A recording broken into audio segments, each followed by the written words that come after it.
Hey, what's good, guys? Welcome to Contrast Comedy. I'm one of your hosts, Teddy B. And I'm Jerry Corley, aka the Joke Doctor, with And a I'm little more high def camera. With a very high def camera. Almost so high def, I want to touch him, but that's for a different type of podcast. But I'm aka the Joke Doctor's assistant, physician's assistant, working on getting my Joke Doctor's license so I don't get any malpractice suits. This is Contrast Comedy. Contrast Comedy. Really, this is going to be more about how to make some money. If you're definitely in a bind or a grind or thinking about filing for bankruptcy, this episode might be for you. All right, y'all. Enjoy. Thanks, man. I used it before. It's like my alternate camera. It's like I have this over here, the webcam, and I have this one's more high def. I like that one. You like this one? Yeah. Yeah. Feels like I could touch you. Uh-oh. That's kind of scary. It could be entertaining. Oh, man, needed that. Yeah, dude. This is when you got to step it up. This is when you got to get out of your head. Yeah. You gotta work. You gotta write your jokes.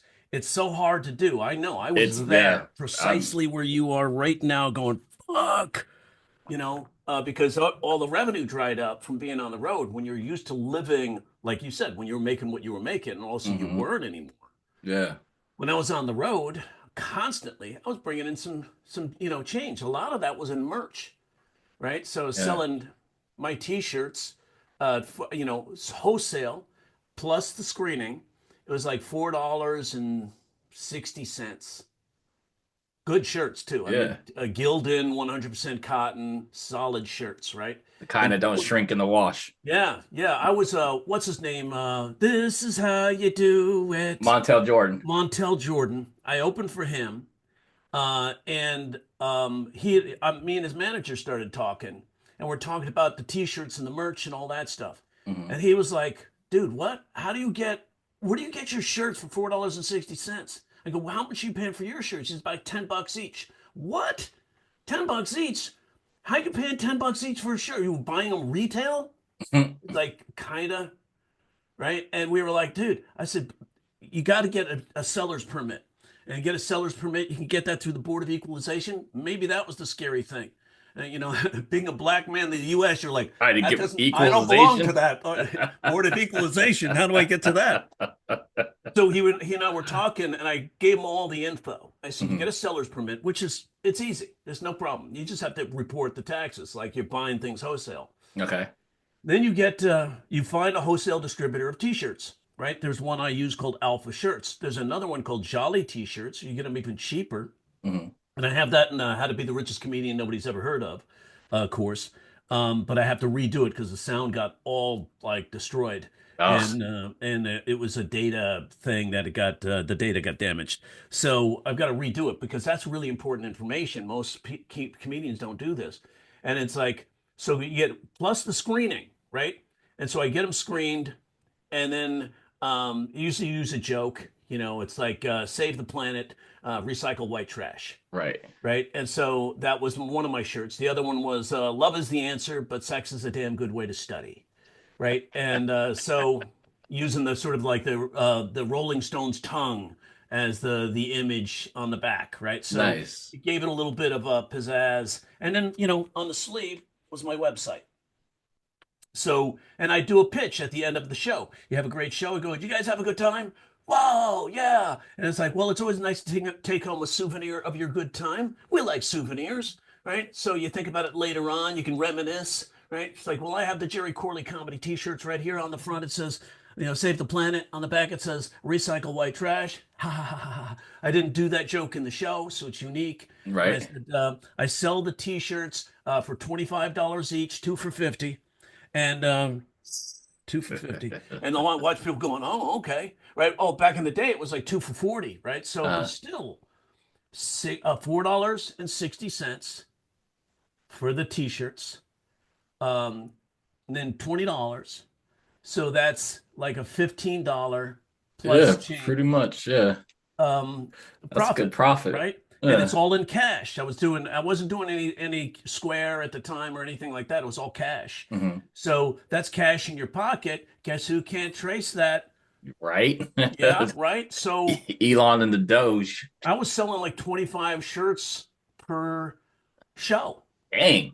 So that gives you a nice takeaway, $500 a night, right? In your pocket. Two Yeah. shows in one night, you get more. And Right. it's like, and people love the shirts. And corporates as well, they love the shirts. And those guys, could pay for it because they have a job. Um, and that was one way to raise scale what you're doing on the stage, right? Right. Plus, because you're on the stage, you get your pay. If you're doing one nighters back then, it was like 250 for a one nighter, $250 a night per show. And it's like then you sell the shirts. So if you're making, $15, 25 shirts, that's $300 in your pocket, on top of what you're getting. So and if you do two shows, you're making even more. So that was like one way. And plus a t-shirt. What was interesting to me was going to the mall the next day in some of these towns. And it's a town because they have a mall. And you go in and people are wearing the shirt. Nice. So you're like, oh shit, man, somebody's wearing the shirt. And it's like, and they go, oh, hey, dude, got your shirt on. Right. And I That's was like, what's and up. usually my signature is on the back somewhere. So it's like, because it immediately drops the value of the shirt. And, but dude, so that's like one thing we don't get when we're comedians is like, how do I turn this into a profitable Yeah. business? Dude. And, so in that time when I was on the road all the time, I was bringing in some good money. All of a sudden, trying to save my marriage, I cut the road work in half. I was cutting the money in half, but I learned to live what I was bringing in. Right. All of a sudden, like, fuck, I'm going broke here. I got to do something. So I got a part-time job working for my friend's limo company. That was fucking hard, man. Talk about taking a bullet and feeling shitty. And it was like, and finally I said to the bosses, I said, in order for me to be here, I need to make X amount of dollars per month. And it's like the thing, I need 3,000 more dollars per month to make my nut. Yeah. And they were said, oh yeah, no problem. Wait, what? Yeah, we'll pay you that. Nice. I should have asked for that at the beginning, right? So, Yeah. but that was just keeping me even, right? I remember there was a time I felt like I had to pawn something. I was that much, I was that much underwater for that That's where period of I'm at time, right now, man. right? I was looking at my trombone, and I haven't played that thing in years. I was in the garage looking at the shit I had. I said, okay, that trombone now, that's a box 16M. That is, and I looked up what it's worth now, and that's worth like $2,000 now. So I was like, Ooh. I can hawk that, but not at a pawn shop. It's not. They'll give you 500, right? Yeah. But I was at that point, and then I had to find a way to supplement the income, Yeah. and so that was part of it. Now that speaking of which, you were going through, like, we almost didn't do the podcast because you were feeling it. I was feeling it. I was like it all hit me last week and like I just was it was bad, man. Like it was bad. I was feeling licking my wounds, feeling sorry for myself, feeling bad for myself, beating myself up. And then the thing about it is your mind takes you into all these crazy places and I was going down different avenues of what's going to happen to me, how everything's going to be ruined and it was just putting me in a bad place. Like I almost canceled writing jokes with Brad, and I almost didn't go to that workshop on Tuesday. But then I was like, I might as well do something to get my mind off of this stuff. And then I did all that, and then that felt good. That did feel good.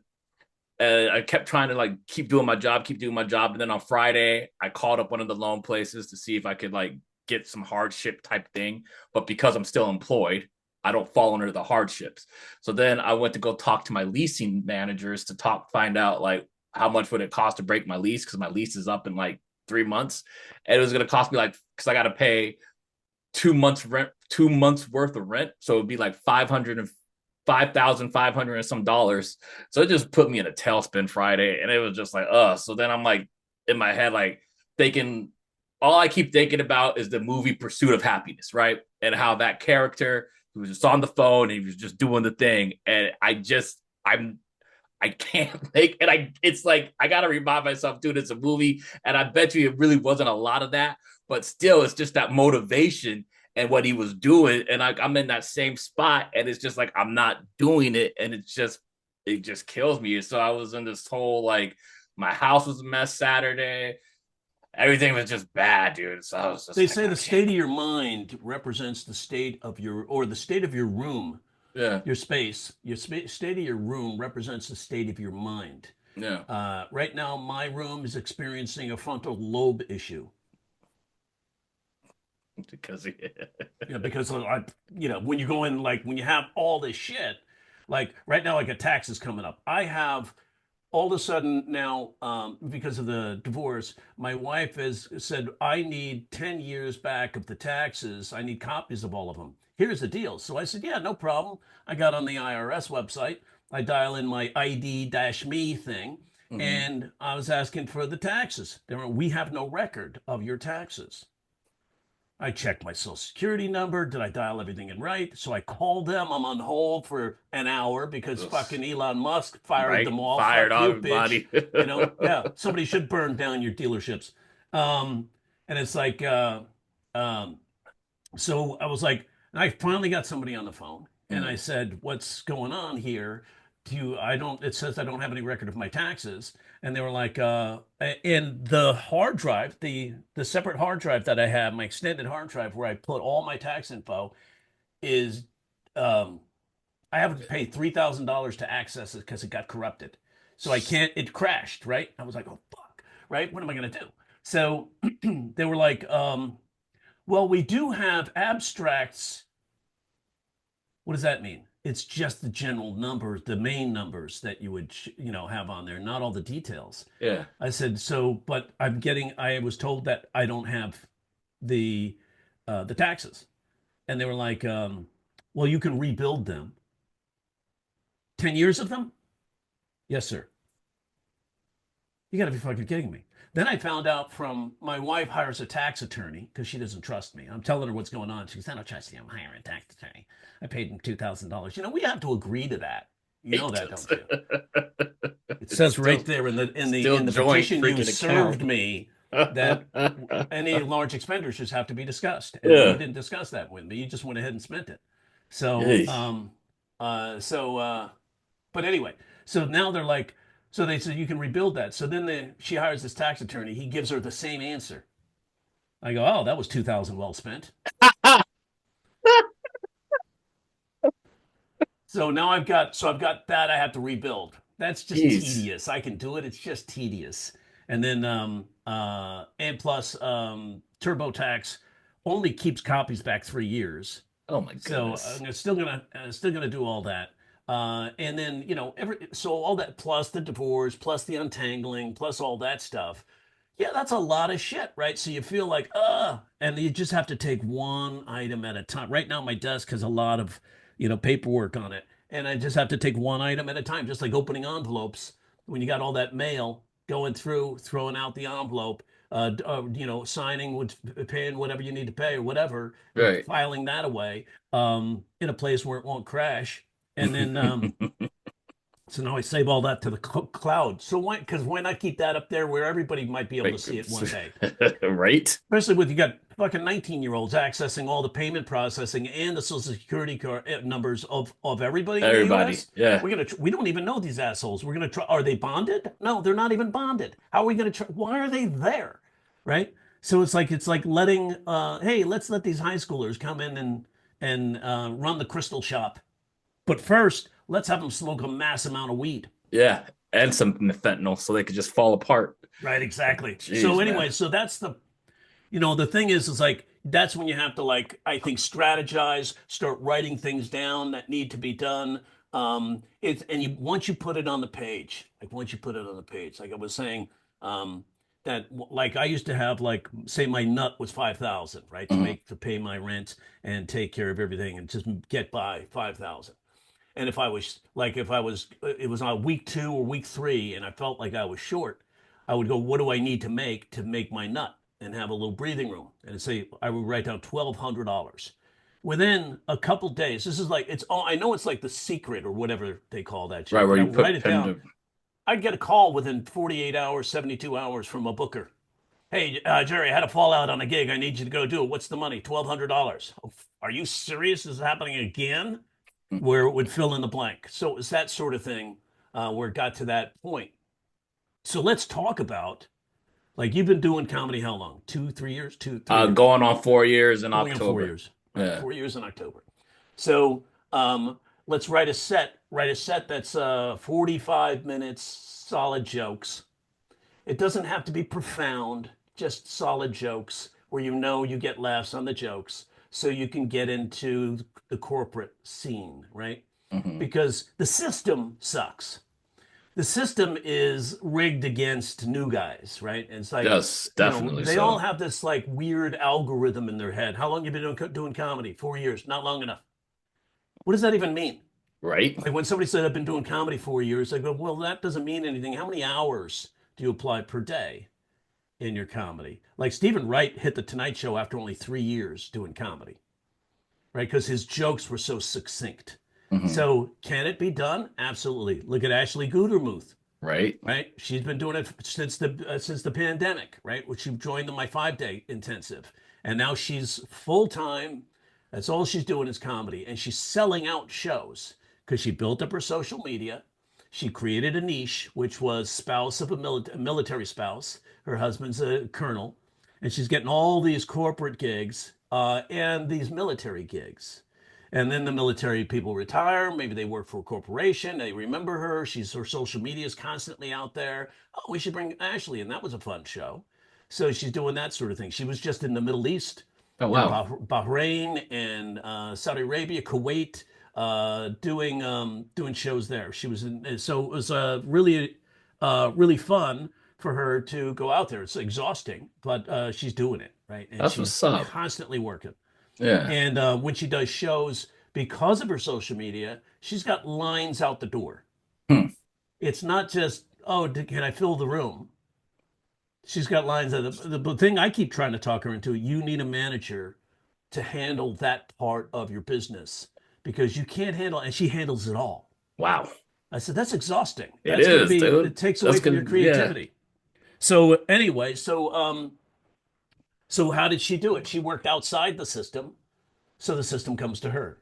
Right. And so a lot of these guys, like there's an old student of mine, I see him always liking his stuff, but he started in my class, funny kid, and he thought he needed to become a regular at the Comedy Store.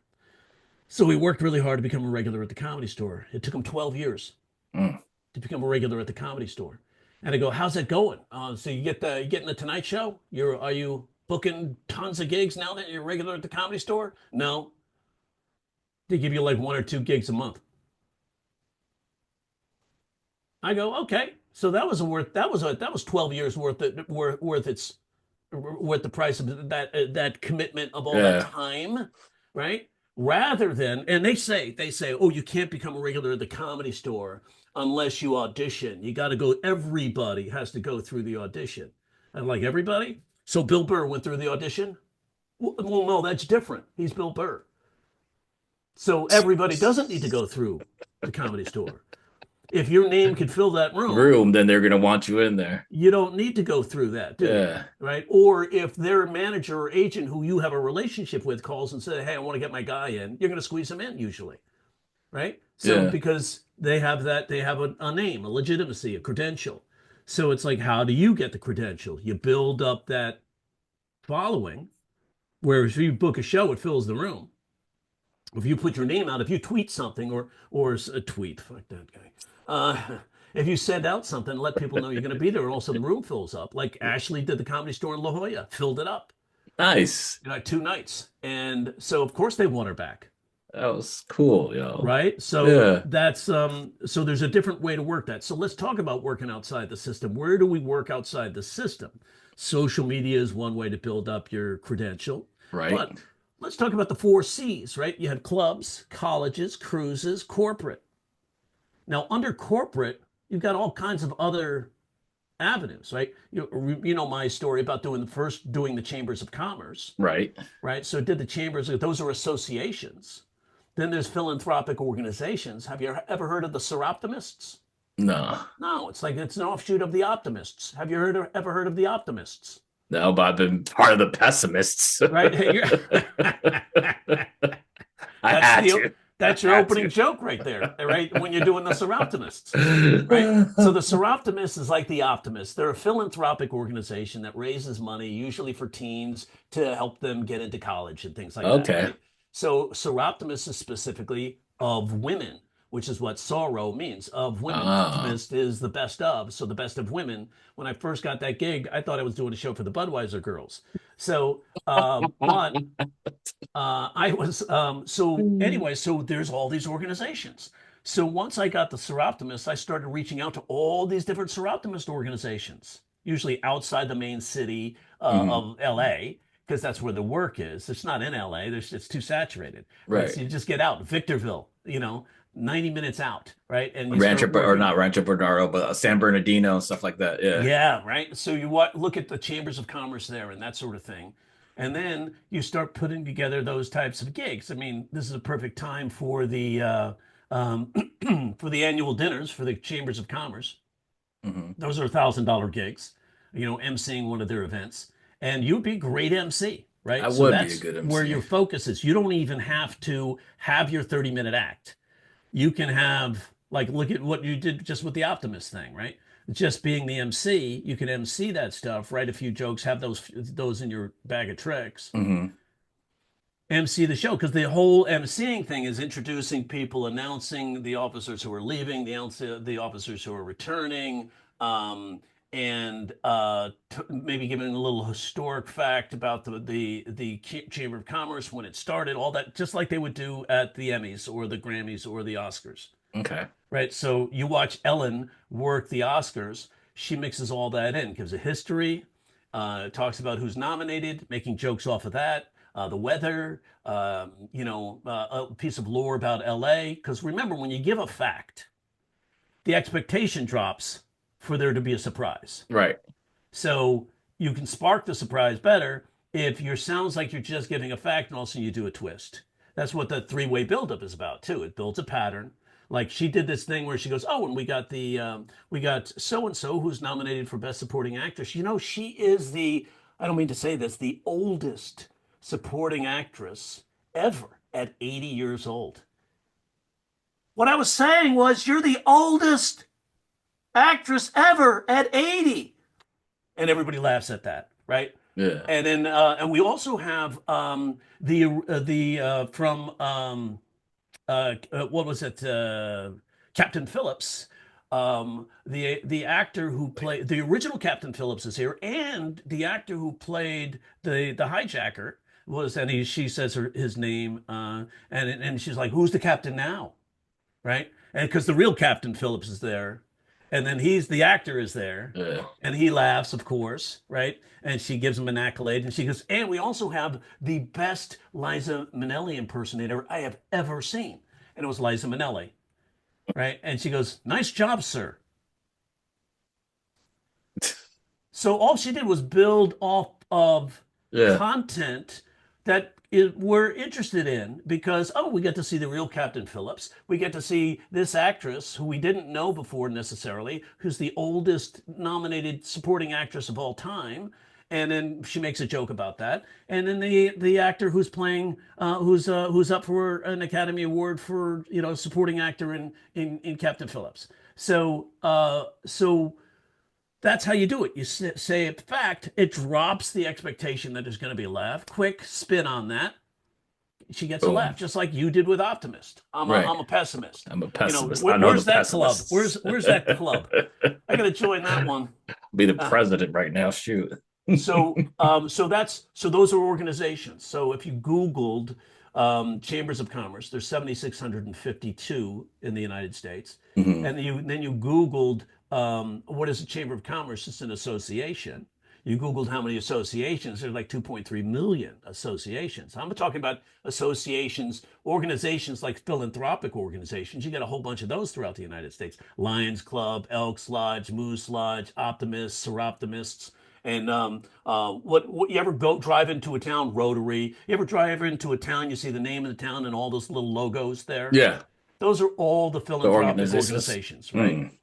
Fraternal organizations, that sort of thing. Um, so you find those. Then and we know the chambers of commerce. We know that approach to that gig. Their code word is annual dinner.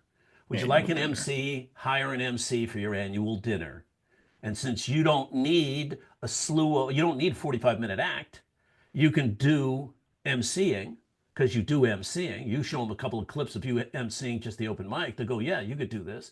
Because their problem is nobody wants To to be do the the MC. mic, right? Nobody wants to MC, right? To do the mic. That's funny.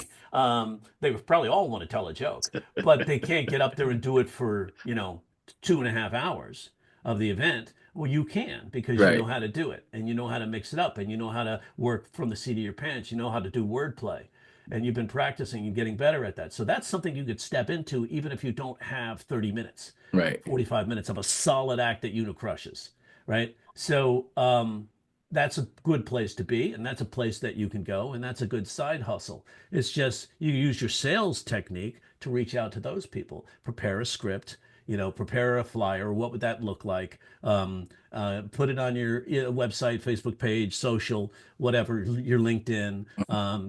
Communicate with those chambers, start a relationship with them. And then you could start doing that. Now, so that's just one place. Who else does these annual dinners where they swear out the old officers and swear in the new? You start looking at um, associations and organizations where they have a hierarchy of officers that are elected, and then you start looking at their dates, their calendar, their event dates. And somewhere in there, they're going to have that election day or that annual dinner where they do that. They do the swearing in and swearing out. And it's like, and then you can get into that. You can even make it a niche, right? How Hmm. many groups are out there like that? Now, what would be your niche? Comics, you're black, right? So how many organizations out Organizations for there black that people. are Yeah. supportive of black students getting it moving forward in society, right? And getting scholarships. Because just as the Seroptimists support teen women, Hmm. there's niches. And so, oh, do I fit into that? Could I support that niche? Hell yes. And you're smart, you're funny, you're clean and so you got all that working for you, plus Yeah. you can do the jokes about messing up words, right? And everybody does it, Yeah. right? So and that's all part of character and persona and all that stuff. So those organizations. Now let's move to what else is in that corporate realm, in the corporate umbrella. Military. Mm. So military doesn't give a shit, doesn't look at your credential. Oh, have you been on this show or that show? Are you a regular at the Comedy Store? They don't know anything about that. They don't care.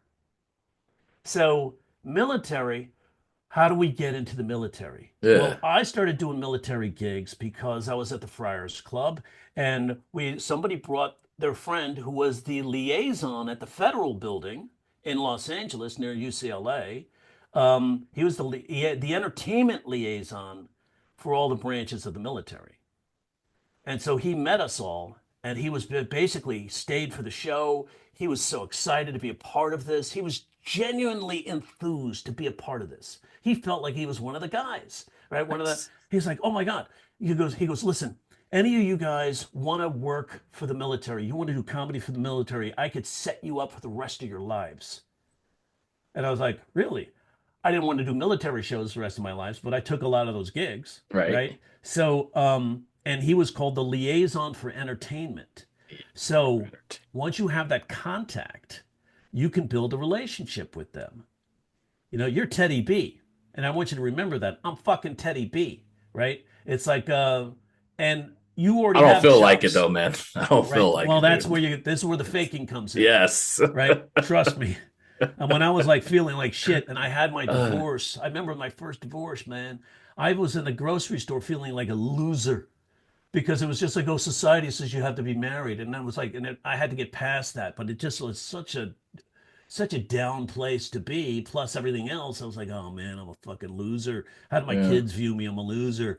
No, and then they got to see me rise up Right. through that shit and realize that everybody makes weird choices or everybody has dilemmas that hit them that they don't have control over. How do you move past that and rise above that, right? Bounce back. Yeah.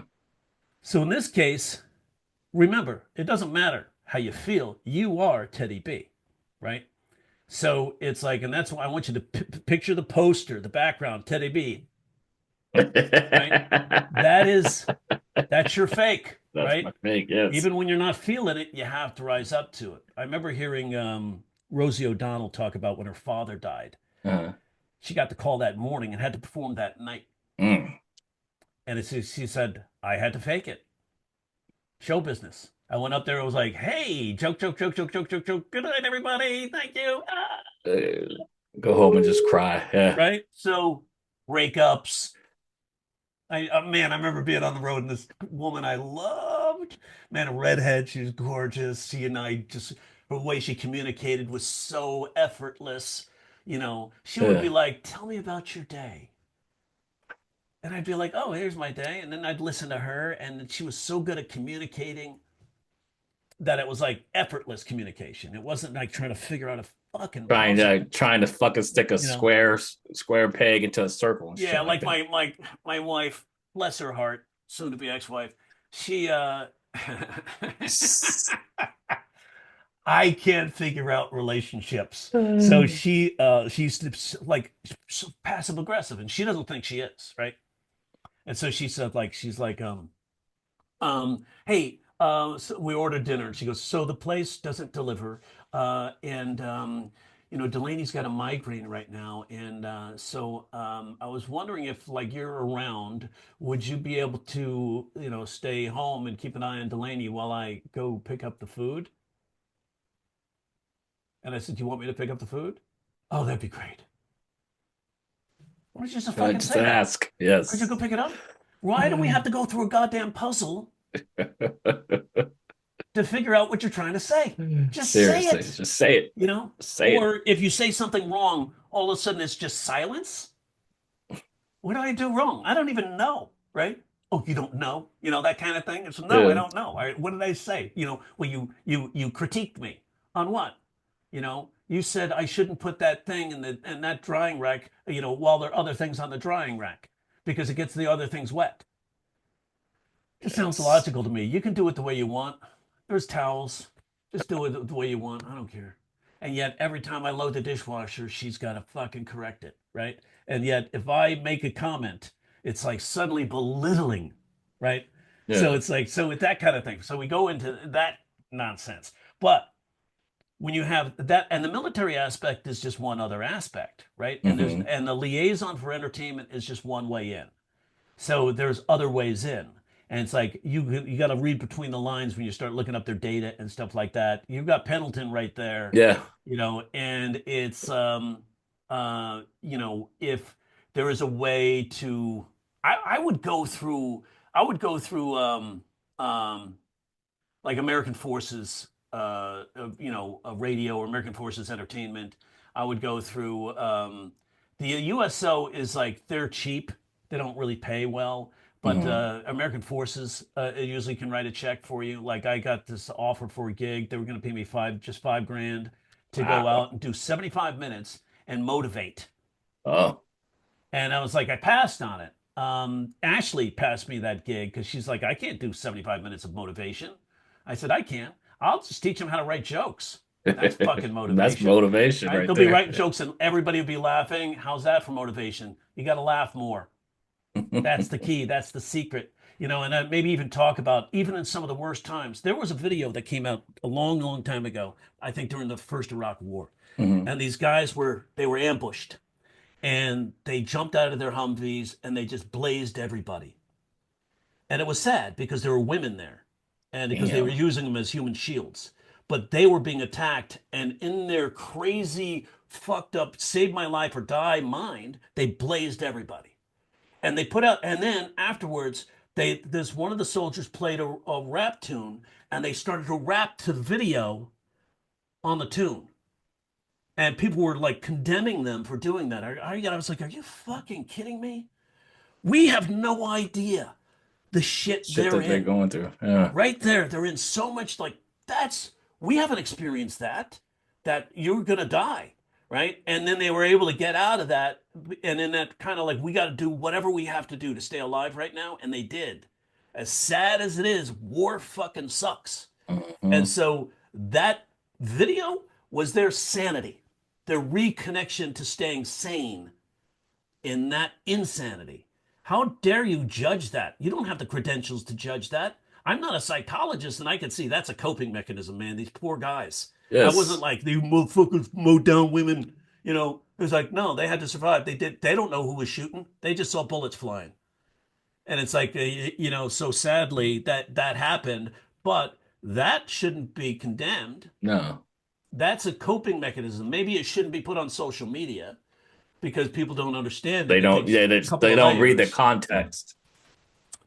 But yeah, but in those sort of situations, that's the kind of like stuff I might talk about in leadership, or I might get some stories for some of my friends who are captains or who have master sergeants or lieutenants or colonels who have been in my courses and talk to them about some stories to share. Yeah. But in the meantime, if I just taught them how to write jokes, I can burn 75 minutes like that. I just do the girlfriend's like an egg jokes, and they would like come up with all kinds of great lines and realize they're writing jokes and go, oh shit, I'm doing it. Yeah. you know.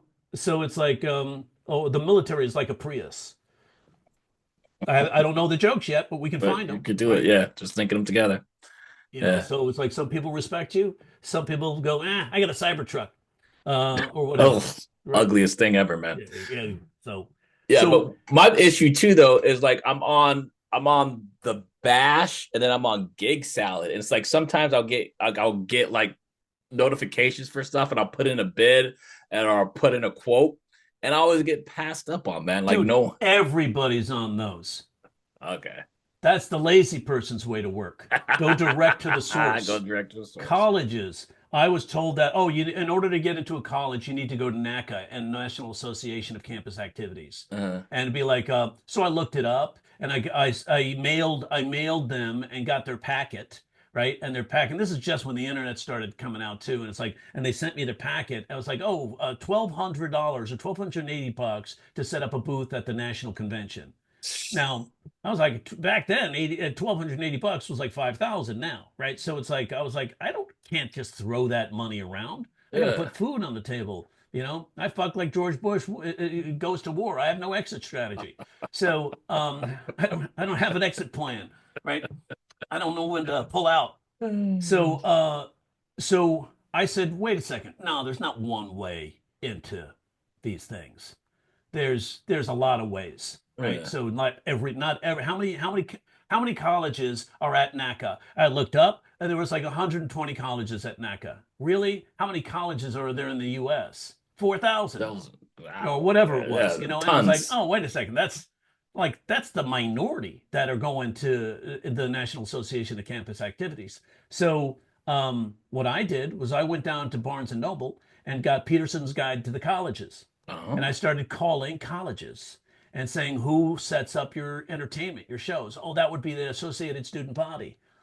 I call the Associated Student Body. I do my pitch, and I always wrote down my pitches, and I would Mhm. talk to them about how about, hey guys, you guys know, I saw that you guys aren't part of the National Association of Campus Activities. How do you book your shows? Do you hire comedians? Oh yeah, we love to hire comedians. How do you do it? We just hire them. Yeah, that's great because you guys, you're doing I think you're doing it's just that the student mentality of I'm independent. I don't need that organization to tell me what to do. We know what our taste is. We know what our school likes. We know Yeah. our students. Hell, they voted for you, right? And so they build a little relationship, and I started booking shows. I book like $2,500 shows, hire to bring two other comedians with me, and I'd say three colleges, 2 days apart or a day apart each, and go out and do these colleges. And that was a nice way to work directly with somebody. I'm in control. I don't have to wait for somebody to tell me how it's supposed to be done. Right. Anytime somebody tells you it's this way, fucking gig salad was weak. There were gigs, I swear to God, same gig. I was getting, what was it? I think it was the Northwest Regional Tow Truckers Association. Hmm. So the Northwest Regional Tow Truckers Association, I had reached out to that one, a bunch of others in the associations group, and I was in the Northwest, so I was looking for, I was doing some gigs in the Northwest, so I was looking for some other Lots of gigs. gigs. Found out the Northwest Regional Tow Truckers Association had an event. They had a convention coming up. And well, they have all the tow truckers companies come down and they go through all the rules, regulations. They have their little 2-day thing and they wanted entertainment. So, and they said entertainment, comedian. And it didn't say who the comedian was. So I called them. I said, "Do you guys have your comedian booked yet?" And they're saying, "No." "Are you a comedian?" I said, "I am." And that was almost that easy, right? And so I got to know the guy's name. And so they paid me 2,500 for that gig. Uh-huh. Gig Salad offered me 150. Ah, The fuck? dude, seriously. So I'm serious, man. And oh, we're looking for local comedians to do that. And it's like, and they were 150? 150. Are you 150. serious? That's not, yeah. And anytime you're in one of those big stables, a lot of these guys are just happy to get the booking. They don't care who you are. They don't care how good you are. They don't care how shitty you are. They just want to check the They're box. happy they got the booking and that they could fill that and their numbers their numbers group, right? Hmm. Now, sometimes having them being on their list is good, but everybody's on there. So how Yes. are you I'm unique? not unique. Yeah. And I'm definitely not because I If don't you got call anything their standing out. Yeah, your liaison directly, you have branding. Yeah. Teddy B, man. Teddy You're B. fucking Teddy I got B. my logo. I got my They stuff. Yeah. they don't know. To the naked eye that well it doesn't have to be the naked eye to a naive or a person who doesn't know anything they it looks like Teddy B is somebody. Right. That's what you meant. It's all perception. It is all perception. I Ashley gotta do Gudemuth better. only has 5 years experience, but she's really good. She showed me a clip of her comedy store thing, and the Hmm. first like 5 minutes was all community based stuff. It was Mm. funny. It was lots of jokes, but it was so welcoming. She gave out flowers, did some jokes about that, made them feel like, and she gives out candy when she first gets there to people. "Hey, how you doing? Thanks for coming." And just handing out. It's such a neat little thing. Who That's does that? cool. Nobody Yeah. does that shit, Nobody. Yeah. right? I used to give out cups of coffee, but I would spill them. So it was like they all hated me before I even took the stage. Um, so so it's that when you and then you have to take that and put in the organization of all the possibilities there. Choose one niche, work it for a little while, like a salesperson. Call the cold calls, warm leads. Hmm. Relationship, possible gig, booking. So with the 4 slots that you go through in sales, that's what I was doing, and I got this guy's sales tape. I have it here, but that's what I used to build my business with that guy's sales tape Okay. and I'd play it. And then the other thing was how to get in touch with Vito. Very Very important top important top official. professional. Yeah. Yeah. So that was like the one time I called, left that message. You're not returning my calls because either A, you don't want to talk to me. B, you're not there. You really want to talk to me, but you're not. Or B, you're not there. Or C, you really want to talk to me, but you're stuck underneath something heavy. If it's A or if it's B or C, call me back. And that they'd get a nice laugh. The first time I left that message, got a call back within 5 minutes. I am not kidding, not an exaggeration. Within 5 minutes, dude called me back. That made me laugh. I'll go, "Gary, how come you haven't been returning my calls?" And we got in the conversation. Next thing you know, by the end of the call, there was a booking. Because I said, by the end of this call, my goal is to have a booking. Your goal might be to say no, but then my goal is to talk you out of that.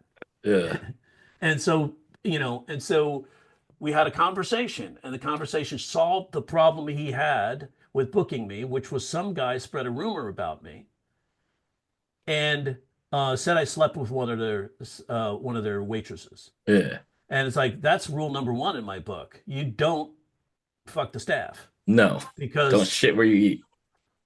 That's what happens. I mean, that's the dumbest thing in the world because then you leave, you don't get, you're not friendly anymore, you don't continue the relationship. You treat it as like a Kleenex. She blew you and then you threw her away.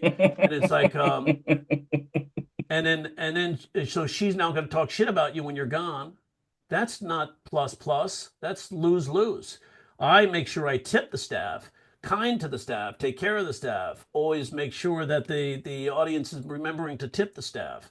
And it's like, uh, so they remember me and they know I'm kind. Right. And then, so I was like, how did that happen? I said, dude, Gary, just let's talk about this because we need to get on the phone. Let's get Wendy on the phone. We'll talk about this and she'll tell you what happened. We just wrote together. That's all we did.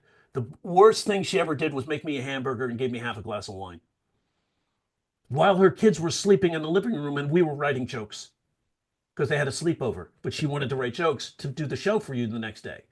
I helped her write the jokes. That's it. That's it. I do not get it. I don't do that. And some guy said, the guy was comedian that was working with me. I get home at like 4 in the morning, get back to the condo at 4 in the morning or the house we were staying in. Mm-hmm. And he goes, dude, you got it at 4 in the morning, man. Sheesh, brother, did you crack them panties? I go, first of all, if her panties are cracking, she's not changing them enough. She should wash them. That's stiff panties right there. And he says, like, he said, no, man, you got some of that, right? You got some of that. I go, I did not get that. That's not what the relationship is, dude. Yeah. So, but he spread a rumor to another comedian. And the other comedian Bullshit. tried to hit on her, and she was like, I don't do that. Well, you did that with Jerry Corley. Damn. So both of those guys, they got petitions for slander. Oh shit. Yeah, fuck yeah. You got to nip that shit in the Shit, bud. You got but to let them know that's serious. That lost me money. yeah. So they lost, and that cost them fucking $10,000 each. Fuck those motherfuckers. Don't do that. Don't spread rumors like that. That's damaging. Yeah. You know. Did they lose the spot at the club too, or Um, one guy did. okay. The other guy, he was kind of a draw, but I haven't seen him lately. He was a small guy. His name was Kevin. I don't want to give his. He was a Right. former LAPD officer. Oh. Funny, really funny guy. I was like the fact that he spread that rumor. He thought beyond anything that of course you would fuck a chick if you're hanging out with her till 3 in the morning, 4 in the morning. And it's like, but that wasn't the relationship. I would rather write jokes. That's why I have in that my act. My ex was like, when I was with my girlfriend, she was like, every night you seem to get up on stage and do comedy, but tonight you can't get it up for me. And I was like, oh shit, let me write that Write down. that The down. jokes are more important Yeah. to me. Jokes come first. That sex, that's a gimme. I'm a headliner, but I don't need. Give it to me now. I'm joking, of course, but it's like, why are you? Is that if that's the center of your world, then you're not focused on your No, craft, right? exactly. So And you're then doing it for the we're not wrong going to be there. reasons. Exactly. If you do it for the right reasons, all of that will fall into place. We don't have to Yeah. worry about that. That all falls into place, and they'll see that you're kind and you care. So, like Wendy was a smoking hot lady. She had 2 kids or something like that. Not Hmm. really somebody you're into when you're 31, right? Or 32. I forget what age I was at that point. Could have been 34. I don't know. But she, no, I was probably 31 or 32 because I was featuring at that club. And so she, really beautiful lady, right? And she was funny on stage. And so but I think she was like 38 or 40, right? Okay. Still a MILF. And Yeah. it's like, but, um, why would if I was really interested in her, having that one off, It's not. that's not where That's it's not. at. Yeah. You're kind, you take care, you nurture, you show that you really listen and you care about it and you help write jokes and you really do care that they get better. Then, guess what? Then That's a they just relationship, right? yeah. So it's like take care of people. That's what I say. It's like all that other shit, you know, that's It's a byproduct of it if it's you a take care of byproduct. them. Yeah, right, Yeah. exactly. Yeah. So and you don't lose $5,000 trying to find the wrong ones.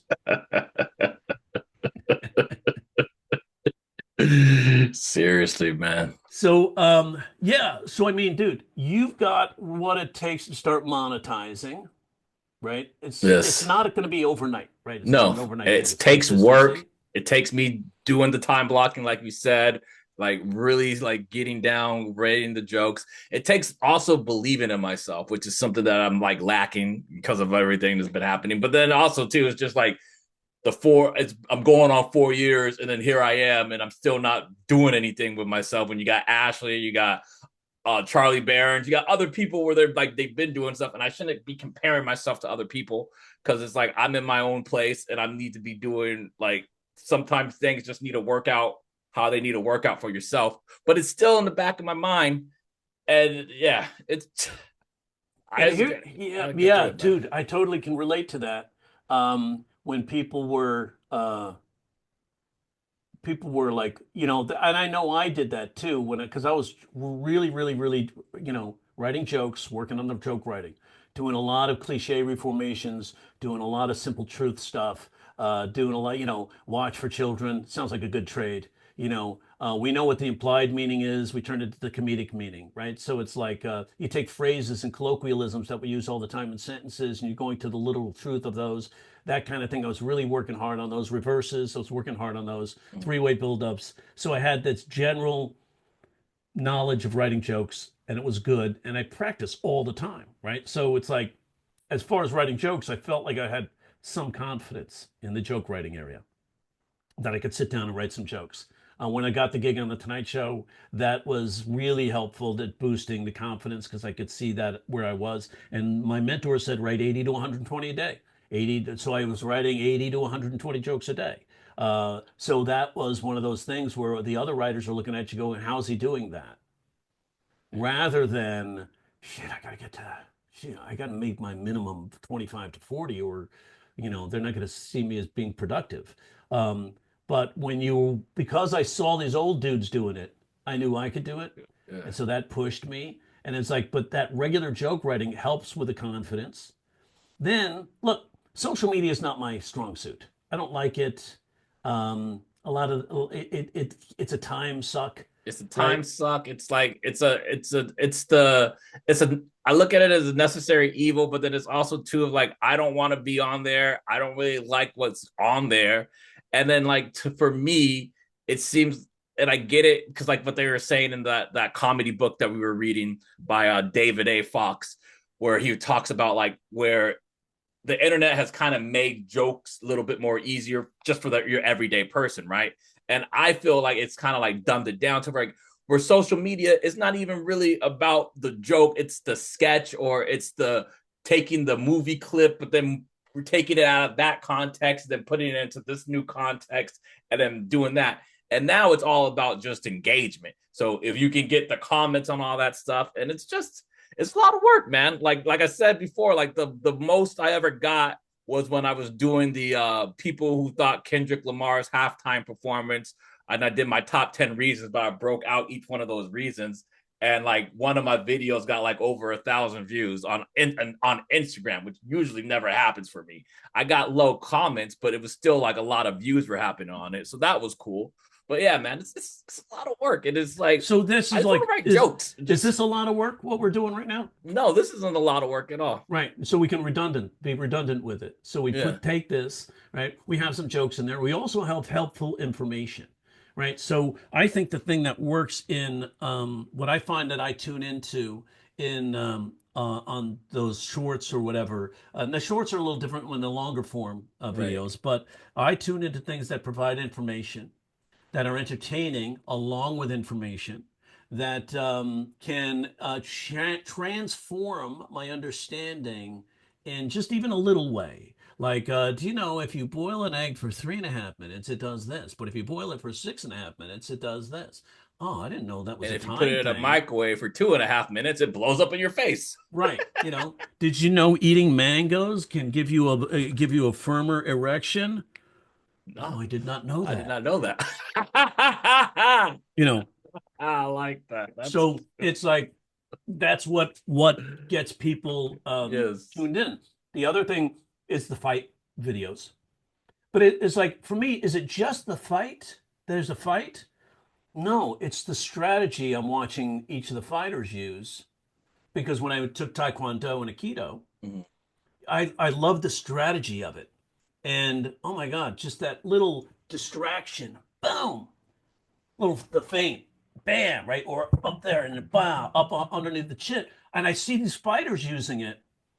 They do a little feint. I never thought that would work, but in that just that instant of boom, they open up their chin, right, and then you watch the strategy of it. Oh, that's fast, and I'll watch it 3 or 4 times. Not that I plan to go out and fight anybody, Right. but this is I go, why am I tuned into this? Just because there's a fight? No, because I'm learning something. Oh, learning. New piece of information, transformation, right? So that's applicable. Yeah. What else can we do that, helps people learn and plus put it in a joke?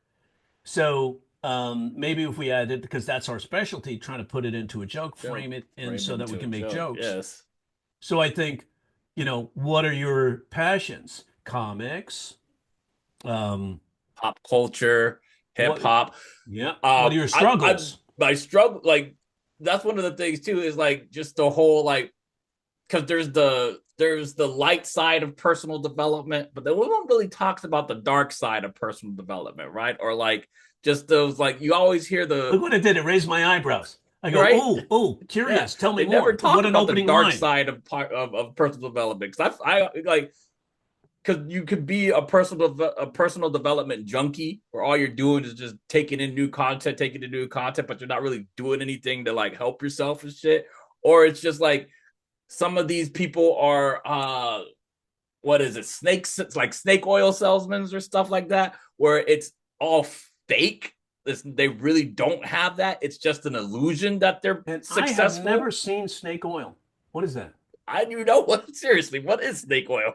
Do I they mean, maybe like that's the get the point. snake It and get doesn't it to exist. sweat and then they just Yeah. take it? We got the oil of the snake and we put it here. This will cure everything. Like how people have oily skin. Do snakes have oily skin too, or something? Maybe. Like Maybe. They look shiny. they do. They are very shiny. They're very shiny. But like that's something, like that's really something I've been like really dwelling in, or like keying into, that I'm like, I want to just start listing and then start writing jokes on that, because that's something that I'm in right now. And then it's just like, I know I'm not the only one that's ever like had the thought about bankruptcy and just how difficult it is. Like, it's easier to be unemployed and then file for that than to be employed, because they're like, oh, you got a job, man. We're in America. Pick yourself up by the bootstraps and Right. make it happen. And That's it's what they like, say to the middle class and the working class. ugh, Right. yeah, But the rich have no problem with it no problem with because it. they They just, utilize the hey, loophole to save money in cut the our long run, taxes. right? So they utilize that loophole because it's there for them to take advantage of and use it. Ugh. That's why it's there. You've got banking companies that are charging you 29% interest, 29 fucking percent interest, 30% interest on a loan, 30 fucking percent. Are you kidding me? Yeah, Right? You'll never pay that down. no, So why shouldn't you? They take because the law allows them to charge 30% interest, but the law allows the individual to file for bankruptcy, but we're like, nah, I don't want to do that. I don't want to look weak.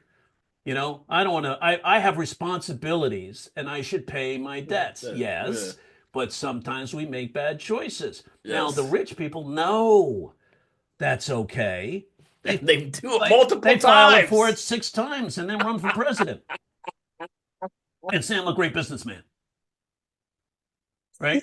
So it's Oh, like, Jesus, man. why, for me, when I got so buried in debt from an ex, from child support, from all of that stuff, Yeah. and then I was like, oh man, am I going to get out of this bankruptcy? And when I sat down, I didn't want to do it, man. I thought, nope, I got an obligation, got to take care of this. And then bankruptcy was the option.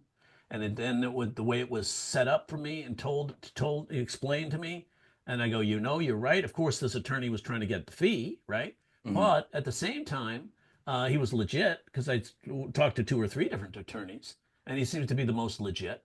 And it really did lift that that overwhelming obstacle off my shoulders. And then so that was something to utilize, Do and it you was both my recall if you wife had and I. Do you recall if you had to pay to talk to those three different ones, or were these like I didn't free have to calls? talk to. I didn't have to pay to talk to them. Perfect. All I right, had to cool. pay to retain Tame them, them. Okay. right, and pay them their fee. I think at the Okay. time it was like 800. So it was like 800. Oh fuck, I barely have that. Right, that's the other thing. But It's like I'm filing for bankruptcy because I don't have the money, but I need to have money to pay to get the bankruptcy. right, stop paying your bills, then file for bankruptcy. So you could save from. That's what he That said. He said take a month, stop paying your bills because you're going to file anyway. And that's a it's good like, point. but I got to tell you, everything was taken care of, and you felt that relief. And I think within 3 months, Lauren got a credit card offer because you can't file for another 6 years, Mm-hmm. right? So you're a good credit right now. You're a good risk. So then I got a couple as well. So it was like, oh, okay, and then really learn from that lesson. And I've learned from this. I've definitely learned from this one, man. Definitely so learned from that this one. that is like, and got real conservative. I barely ever use my credit card for anything. I have a debit card that I use 99% of the time because I don't want to play with the credit card, Yeah, right? fuck that shit, man. Because you don't Seriously. see it, you don't feel it, Yeah. right? That's like Debit the card, it Apple comes out of your card. account. The Apple card is dangerous. The Apple card Dangerous. reminds me of being like on the cruise ship where it's just like when you're on a cruise ship and they just give you that card and you just don't think anything of it. I remember that one time I went on a cruise. My first cruise was a work cruise. Never done it before. And I had that card and was acting a damn fool, ordering champagne, drinking the champagne from the bottle, ordering like vodka, like top shelf vodkas and shit. And then the last day of the cruise, Theodore Betts, can you please come to the front desk? You got this bill to pay. And I was like, fuck, man. This was like back in my like mid-20s. And I was like, hey, yo, I told my roommate, bro, I might not make rent this because I gotta That's deal with funny. all this shit, dude. It was Yeah. bad, dude. Like, What are they learned gonna that do? Not lesson. let you off the ship? Right? Make me work on the ship. Yeah. You go, oh, well, send me an invoice. I'll take care of it. They can't, like, that's what rich people say, right? Send me an Yes. invoice. Send me an invoice. They just throw money at the ship. Yeah. Like, I have cousins who are bikers. They're like, yeah, I have universal health care. I just go to the hospital. They have to take care of me. They send me a bill. I ignore it.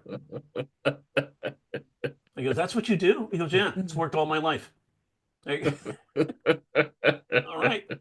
I said, it's the poor man's. He says, it's the poor man's it's the poor man's universal health Universal. care. I had the poor man's universal health care for a while, but I had gotten my lip busted because I was doing like booze cruising and I didn't have any insurance at the time. And then I got hit over the head with a crowbar trying to be Captain Save-A-Ho, and I didn't have any insurance, and had to get staples in my head. My roommate had to pull the staples out of my head because I was like, yo, I'm not going back to the hospital trying to have these motherfuckers do it. Got one of those, got pliers, and I was just got fucking tanked, and he was just like, Whoa. yeah, bro. Yeah, That's dude. wild, man. But you Yes. know what? See, the thing is there's like in this certainly state of California is the indigent care law that they can't turn you down. They have to take care of you. Yeah. And then the state takes care of it if it's not if they don't have if they're not paid. So Yep. it's like that's universal health care. So it's like and we say, oh yeah, that's a poor. When my cousin said it was a biker's universal health care, I was like, no, that's a rich man's universal health care. Just ask Trump. Has he paid any of his fucking vendors? No. No.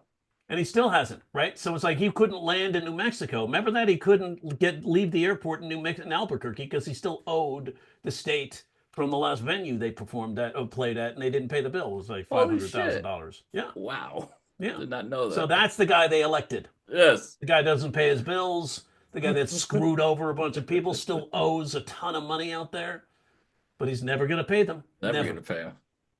And so that's what are they going to do? They're going to keep you on the cruise? No, send me an invoice. Well, there's nothing I can do. You'll have to send me an invoice. I don't have the money. And they're like, well, you have to. Well, what are you going to do? Arrest me for what? There's no debtor's prison, right? So it's like, but you know, people get screwed all the time. Not, and then you could pay them a little by little because you really do want to pay your bills. So Right. ultimately, it's nice to have good credit. But Yes. is it necessary? No. If you have a house, the IRS can come after something. If you Yeah. don't, they can't. right? Yeah. So there's a freedom there. But there is the freedom of having the house and having the house develop interest and value. And Getting then money on that, on all that stuff. Yeah. when you retire, you're like, you know what? If anything, I could sell this house, right? And then you can make money out that. And that's the other thing with me too, is like I said in the text, like I gotta like, it's like I did all this, ended my marriage and everything like that. And now I gotta move. I'm moving back in with my ex. And I'm like, I'm thankful for her that she's cool enough. She kind of was like, yo, kind of like what you had said about when you're, I think it was your baby's mama was having some issues, and you're like, look, you're my kid's mom. Of course, I'm Yeah, going to take care of you. And she says, yeah, like, look, you're my kid's dad. Like, if I don't want you out in the streets, I don't want you living in your car. If you need to move back into my place for a little bit, just go ahead and do that. And I appreciate her for that. So like, and that's gonna help me be able to save my money, and then also do this yeah, whole man. BK thing because Get all that taken care of. it Also, sucks, dude. amp up your game as to where you're going to start to like get gigs. It's Yes. not through the clubs. It's not through the mics. The mics are fun to work out, and it's important stuff. You got to work out. And it's like developing those jokes so where they're so succinct that people know they can trust you to be funny on the spot. And that's we could work on that too. And Yeah. it's like we'll just set aside some writing days, you and me, and we'll That'd just be like do cool. that, be like a little writers workshop. Because you're like my surrogate son. I appreciate that, man. I look at you as my white father that I never had, man. So I The, appreciate that, dude. Like the it's white father. I always wanted a black boy for a kid. like the jerk. Who's that? Like Mike Johnson, that fucking asshole. I can't even believe I even said that. It felt weird, even in a character voice. Not even, but But it's this still has fun. made me feel better, man. I appreciate you, dude. Like Thank right you. when I was texting you, it's like, oh man, it felt good to get it off my chest. I said, I know this exact place. It's like, yeah, Yeah, it does. Can you and you realize it's not impossible. yeah. It's gonna be, it's procedural, You got to right? make some steps back. You got to take some steps back to do fair. Like last Wednesday, I was doing the Zoom comedy and I was hosting, and like I made some comments about how I got to move back into my exes. And one of my buddies that comes to the mic, he says me message, so dude, I think that's a good premise. You might be able to do something with it. I'm like, bro, that's not a premise. That's real life right now. And It he's is real like, life, and it's like, what is it? And how many analogies could we come up with yeah, like and I that? gotta You do. know, I want to list some of that stuff, and then he's just like, "Hey, man, every hero has every great hero has their comeback story." And I was like, I appreciate that. Like you gotta, and that's something I gotta keep reminding myself. Sometimes you gotta take some steps back to like make some steps forward, and just you gotta find a lesson and learn the lesson, and not beat yourself up, because that's something that I did a lot last year, was beating myself up about what these decisions that I made. And then I was doing it all last week when I was freaking the fuck out. yeah, So yeah, like now it's just like, all right, dude, we can do this. Like I've already started cutting down. Like I gotta, we're gonna, if we continue to do the podcast, I'm gonna have to start using your account because I yeah. canceled my I was gonna say, let me send you. I'll send you the link. I We'll do canceled it on my my Zoom account, account because I can't be affording to paying this Zoom shit right? right now. So I'm just like, yeah, I start cutting down on all this stuff. How to tell that because we had Hulu. You pay $89 for fucking Hulu Live. I was like, yo, cut that Yeah. shit down. Yeah, Like, start looking at all of those subscriptions. I realized I had two subscriptions on Adobe, dude, and that's $59 a month yeah. and I had two. How did I get two? Probably because That's you could only use two computers. So you're like, well, I want to use my other computer. So let me open up another account. Because I I, almost did that. I almost did that. But I was like, fuck it, man. I'll just use my two computers and I'll just bounce off of that. I'll yeah, use my Adobe mainly for work. And then I got my personal to use, and I'll just bounce off of those two computers. But yeah, man, 59.95 for fucking Adobe. Subscriptions for everything. That's something else I want to like. I yeah. should be I writing went about. and got all my subscriptions. I take those right now. I made the list because I got taxes coming up, and I'm like, Mm-hmm. holy shit! Look at all of the money I go out, and I barely use this. I barely use this. I could Mm-hmm. use this instead of this, and it's like I don't need all. And plus, apps have changed, Yes. right? So it's like I had what was it? StreamYard, Yeah. right? And I have that account, and I've got Venmo or Venmo. Vimo. Yeah, I'm actually doing my videos on Venmo. Uh, people just said lunch with Teddy B. I just go, here's a video. Vimo. I upload a video. And it's like, and it does shorts for me too. But on Vimeo, and so and I realized they've got some things. StreamYard has the same tools. And I was like, okay, which one? So now I'm running a test, seeing which one gives a better quality video, and then I'll drop one, keep the other. But Vimeo has all that storage space. Right. I'm probably gonna have to. I gotta. Thank you for saying the StreamYard because I have a StreamYard account. I gotta make sure that's not gonna be charged me anytime soon. So I gotta pull up that one and see where that one's at too. You got to find your subscriptions. There's also that app you can get that actually finds all your subscriptions and then cancels the ones you want to cancel. Rocket Money or something like that. Yeah. Or, yeah. So that might be a way to go. It's kind of cool, but then it's like if you don't, like I try to do it where it's like, hey, I don't have any of the information, but just cancel the account, and it won't do that for you. You have to like actually have some information to do it.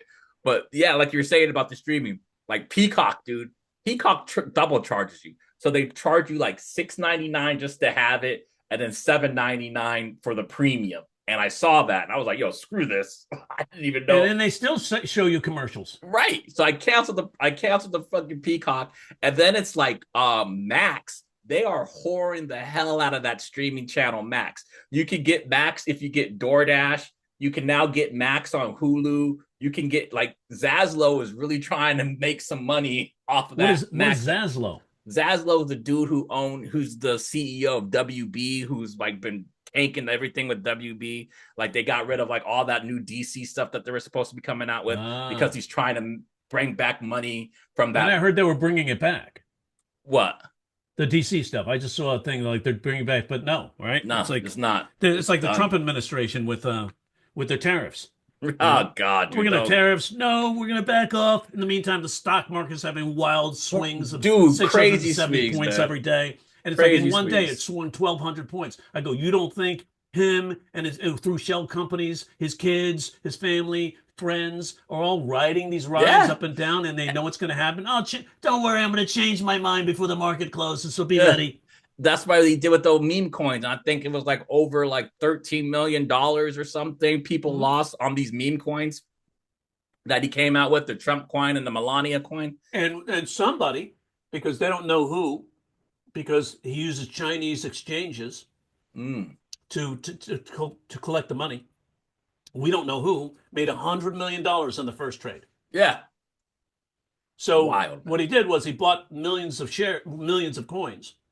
Right at like, I think it was like, what was it? It was started at $2 or whatever it was, and then bought millions. The thing went up to $74. Sold it all, boom, tanked. Yep. Right in a matter of an hour, and that guy made $100 million. We don't know who it is because it's all dark through Chinese exchanges. You don't have to let them know who you are. So right now, this is the biggest presidential scandal, scam, corruption of all time, because foreign governments, anybody can buy these coins to get curry up with the president and drive the price up, then sell it, drive the price down. All the regular people, like MAGA people, they're enthusiastic about about Trump. So they're dropping their thousands of dollars in there. Their life savings and then in there. It just suddenly tanked. They see it going up. They get excited. Oh, Trump is now winning. So we're gonna make some money on this. Let's get in now. They get in, and all of a sudden it just tanks because they don't know that these guys have this all planned out. And it's a meme coin where you can't trace who it is. Can't trace it, and there's no word? It's not illegal. Nah. And they had so many unethical. Yeah, unethical, and there's no there's no utility. Like there's nothing that's good from this. It's not doing anything for anything. It's not like, oh, you do this and it's going to help. Scam. Yeah, that's what it is. It's the new Ponzi schemes, man. Yeah. It's because it's like, the big thing with those pyramid scams, or they used to even call Amway a pyramid scam. It's not a pyramid scam because they have products. Right. So they have real physical products. So it's a multi-level marketing thing. Yeah. And it's like, and it's been in business for how long? 50, 60 years now. So it's like, it's doing all right, I guess. but it's not somewhere I would go to get involved in. Those things always leave a bad taste in my mouth. I tried one and it's like it's just So like did I. Yeah. I remember getting a root canal, dude. I was getting a root canal. And so that the endodontist is like he takes the little files, right? He looks at it, he puts it over the Bunsen burner there, takes it, and he goes into into the canal. He's like filing, right? And he puts it in, he gets another one. He looks at it, puts it on the fire, and then it goes into my mouth, and he's like, "So, Jerry, um, it's you're on the road a lot, right?" And I go, "Yeah." So, do you miss spending time with your family? Have you heard of Amway?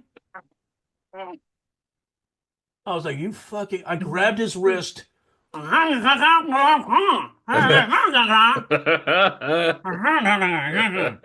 Getting me on this one, Doc. And I told the guy who was basically the head dentist there, the head Uh, endodontist there, who was like, he's the guy that taught me, oh my God, these older guys are magic. They can give you a shot in your gums and you don't feel a thing. They do that. yeah. I didn't feel a damn thing. Wow, dude, I saw this big old needle going into my gums, and the problem is when they do it in the front, Mhm. right? Because when I was 12 years old, I got a virus, and it was called the Tri-County virus or something on the East Coast. Damn. And what happened? You get this virus, and it started to eat the enamel in your teeth. Ooh. So no matter what you're doing, you're continuing to get, decay. And so I had some issues there and had to get some work done, right, when I was younger. And it's still, he said, you'll have this problem for the rest of your life.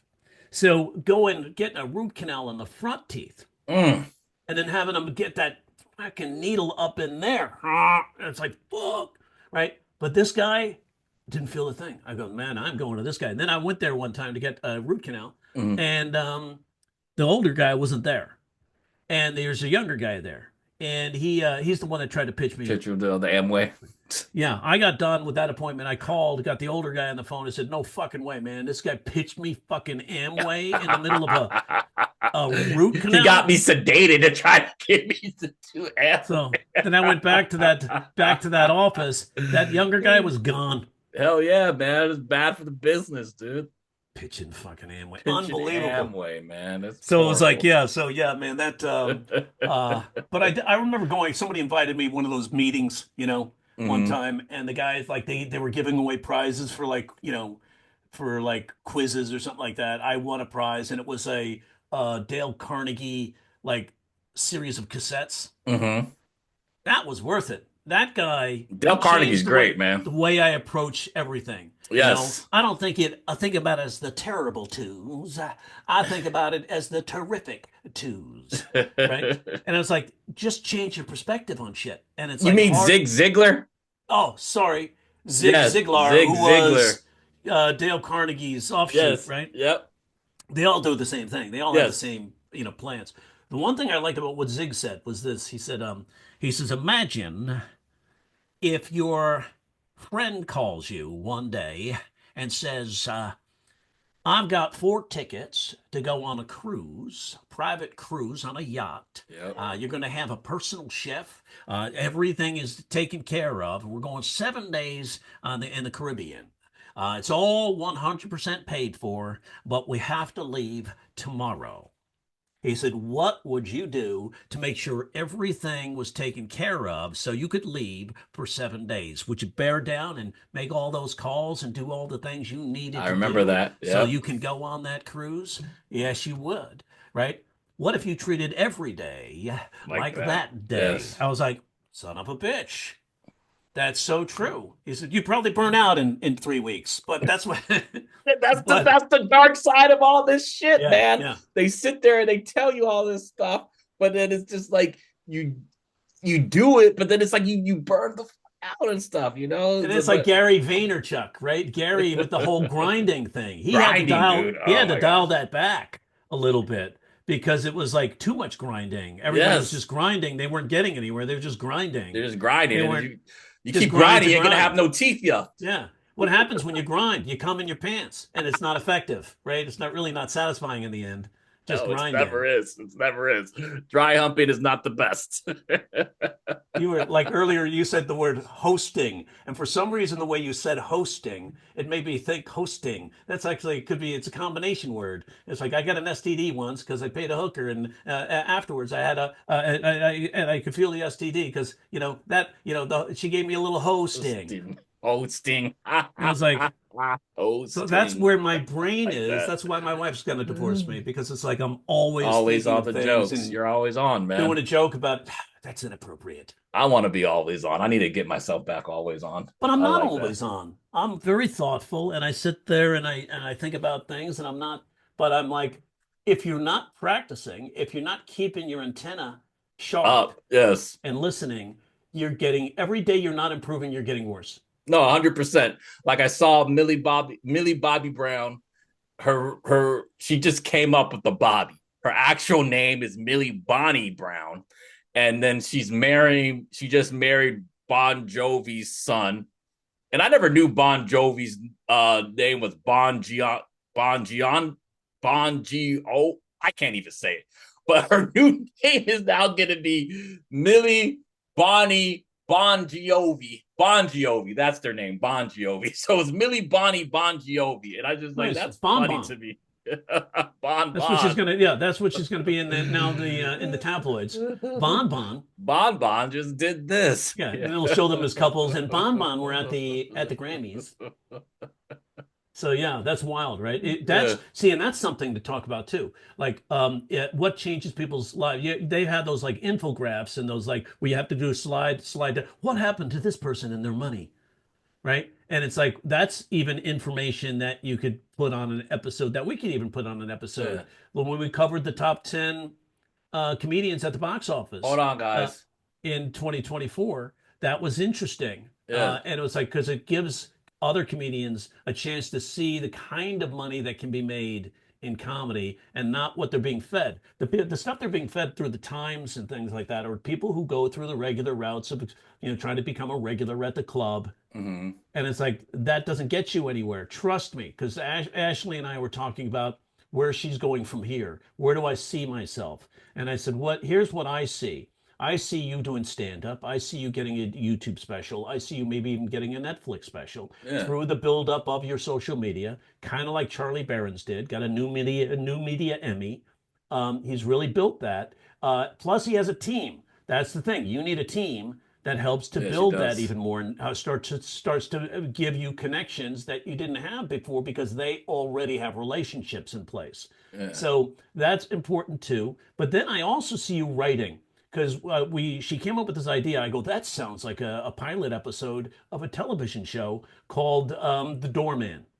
Mm. And it was basically she's in this apartment complex in New York City where they have a doorman, and doorman's old, right? He's been there forever, but he knows everything, and he takes care of everybody. So this guy can solve, this guy there could be a hurricane, and he's solving a problem, and at the same time because he just knows how to do it. He's been doing it, and so that guy and everything goes filters through the doorman. And so that could be like the essence of the story. So we had this idea. She had this idea. I said, write out, start writing the pilot episode. So Mm-hmm. she started writing the pilot episode. It's first time doing it. She's been reading some books, and I got to tell you, it's a pretty damn good That's awesome. first episode, right? So it's like, and we punched up some things, and it maybe talked about some stakes, and this wouldn't make sense, or that's not plausible. But so I said, I see you working both ends of this, right? Becoming like Laura Keitlinger, right? Laura Keitlinger, who's really good in her stand-up, wound up writing Oh for yes. Seinfeld Yes. and is writing for other shows, right? So it's like Laura Keitlinger is a really smart and funny writer. And it's like, look at the trajectories of those careers. So it's asking ourselves, where do we see ourselves? Mm-hmm. Visualize that and figure out the steps you need to get there. Like when I knew I wanted to do TV, I was told by Jerry Van Dyke, who was on, I think it was on Murphy Brown as a guest actor, and my dad was on the show. I was there warming up. I met him. We talked, and he said, when you get TV, your personal appearance price goes up. So I was like, okay, my goal, get TV. And so it was like 70% of me was focused on getting, how do I get TV? Started making calls. That's when I went down and asked Bud Friedman for that audition. And he, on that audition, he booked me in Vegas and gave me A&Es and evening at the Improv. Nice. And it's like putting it out there, putting it out. If you're not putting it out there, it's not going to happen. It's not. Every idea wants to manifest itself in the physical realm. Plus, it motivates you to take the steps necessary to go do it. Yes. And I said, so, dude, you're gonna get there. Taking a step back is essential.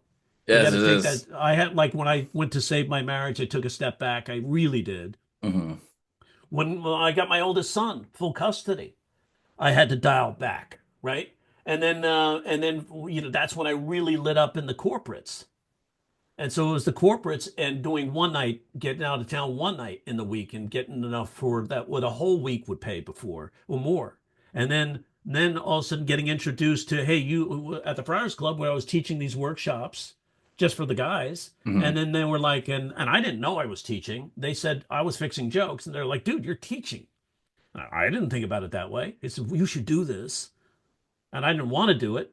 And then somebody set up a seminar where he was going to do it. And then he got strep throat, couldn't teach it, asked me to fill in for him. He said, I knew you'd love this. He fucking fooled me. Gotcha. Right? He did. He Mr. Miyagi you. He set up a ruse, man, and I fell for it, and I loved it. And these people were writing jokes, and some of them never wrote a joke in their life, and they were so excited. And to see that, I'll dabble and maybe doing a couple other weekend workshops, but that's all I want to do. And now look at Next you. thing you know, I got this whole thing, and I love every minute of it. That's a good thing, man. I love it too. People are developing, and now I'm taking it to the corporate level. Teaching those guys and getting paid big time for that. So that's what you can do. Yes. You can do that. Plus, we got this podcast, and we keep doing this podcast consistently. Yeah. It's going to get exposure. We're going to get up there. I'm putting it up on pipping it on my channel. I'll put it up there, and then it's going to go out. We're going to just, like, people that like it or they don't, but I already have people that like to hear me yap, So maybe they'll tune in. Maybe they will. I got a couple of emails that said, man, so good to see you guys doing your podcast again. And it's like, oh yeah, one of our 3 listeners. That's good. Right. Like dedicated ones. One of my students, she just started to post on social media. And she hates it, right? And so she just starts to post on social media. And so she wasn't getting any likes on TikTok or Instagram. And then she started getting like 1 like. Me supporting, Hey, nice job. Hey, nice job. Hard, And then I just checked today, she posted something. It's now 7 likes. And then another one has 13 likes. Yeah. But it started with 0 for weeks. And she kept just posting. It's the consistency, man. That's something else that I need to do. I got to be more consistent with this. So I'm going to be working on it. All right, man. Yeah, man, it's good. My kid's been knocking on my door. So this was a good one. Definitely needed it. We're going to keep this going. I ain't going nowhere. I'm going to bounce back, baby. Things happen. We're good, though. We're good. So I appreciate everybody listening. I appreciate everybody getting in. And if you guys feel bad for me, you want to donate, my Venmo is at GrownsUpGambino.